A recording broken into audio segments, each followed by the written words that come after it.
এই বাচ্চাটাকে নিয়ে যেতে পারলেই কেল্লা ফতে। এটা আমি কি করলাম? এই আঙ্কেলকে আমি ফেলে দিলাম। আমাকে লুকিয়ে পড়তে লাগবে, না হলে ধরতে পারলে মারবে। এই লুকিয়ে পড়ছিস, বেরো বলছি। তোকে আমরা কিডন্যাপ করতে আসছি। ওরা আমাকে কিডন্যাপ করতে আসছে? সামনে তো জ্বালা না, কি করে পালাবো? হ্যাঁ, পেয়েছি। চমৎকার চেষ্টা বাচ্চা, তোকে এখন আমার ডেরায় নিয়ে যাচ্ছে। হা হা হা। আমার ছেলেকে কেউ যেন কিডন্যাপ করে নিয়ে গেছে। ম্যাডাম, আপনি আমাকে বেঁকেছেন? হ্যাঁ, ডেকেছিলাম। আমার ছেলেকে কেউ একজন কিডন্যাপ করে নিয়ে গেছে এবং আমাকে ফোন করে বলেছে 1 কোটি টাকা দিতে। চিন্তা করবেন না, আমি যখন এসে গেছি আমি চেষ্টা করব আপনার ছেলেকে খুঁজতে।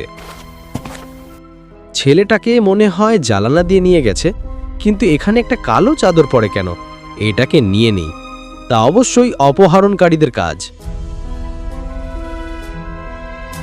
নিচে কিছু পায়ের ছাপ, এই পায়ের ছাপ অনুসরণ করি, দেখি কোথায় নিয়ে যায়। বুঝতে পারছি, তারা বাচ্চাটিকে গাড়িতে করে নিয়ে গেছে। কিন্তু এখন আমি কি করব? আরে উপরে তো সিসি ক্যামেরা, ওটাকে ট্র্যাকিং করতে লাগবে। হ্যালো আদি, আমি গোয়েন্দা মেনুল বলছি। তোমাকে একটা লোকেশন পাঠাচ্ছি।